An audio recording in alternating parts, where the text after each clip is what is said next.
কুমিল্লার বুড়িচংয়ে sakura still মিলে চুরির অভিযোগে আটক এক যুবকের পেছনে কুকুর লেলিয়ে দেয়া হয়েছে। উপজেলার ময়নামতি ইউনিয়নের দেবপুর এলাকায় ঘটা এই ঘটনার একটি ভিডিও সামাজিক যোগাযোগ মাধ্যমে ভাইরাল হলে ব্যাপক চাঞ্চল্যের সৃষ্টি হয়।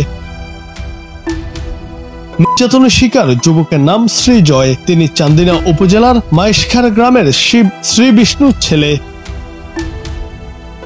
সামাজিক যোগাযোগ মাধ্যমে ছড়িয়ে পড়া ভিডিওতে দেখা যায় দুটি কুকুর শ্রীজয়ের শরীরে একযোগে কামড় বসাচ্ছে এবং কয়েকজন ব্যক্তি লাঠি হাতে তাকে আঘাত করছে। কুকুরের কামড় ও লাঠির আঘাতে মাটিয়ে লুটিয়ে পড়ে তিনি বাঁচার জন্য চিৎকার করতে থাকেন।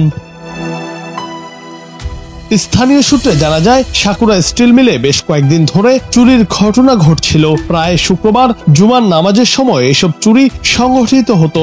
শুক্রবার জুমার নামাজের সময় মিলের কিছু নিরাপত্তা কর্মী ও শ্রমিক নামাজে না গিয়ে চোর ধরার জন্য অপেক্ষা করে। নামাজ শুরু হলে শ্রীজয় কৌশলে মিলের ভেতরে প্রবেশ করলে নিরাপত্তা কর্মীরা মিলের দুটি কুকুরকে তার পেছনে লেলিয়ে দেয়। কুকুরের তাড়া খেয়ে তিনি এক প্রান্তে দৌড়ে গিয়ে মাটিতে পড়ে গেলে তাকে লাঠি দিয়ে মারধর করা হয়।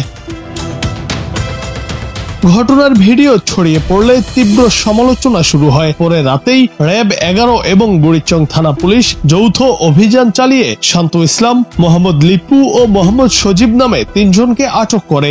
র্যাব 11 CPC 2 এর মেজর সাদমান ইবনে আলম বলেন, এই বিষয়ে শনিবার 20 সেপ্টেম্বর সকাল 10:30টায় সংবাদ সম্মেলনে বিস্তারিত জানানো হবে। বুড়িচং থানার ভারপ্রাপ্ত কর্মকর্তা মোহাম্মদ আজিজুল হক জানান, ঘটনার পর রাতে মামলা দায়ের করা হয়েছে। গ্রেফতার 3 জনকে র্যাব হেফাজতে নিয়ে জিজ্ঞাসাবাদ চলছে। ঘটনার সঙ্গে আর কেউ জড়িত আছে কিনা তা খতিয়ে দেখা হচ্ছে।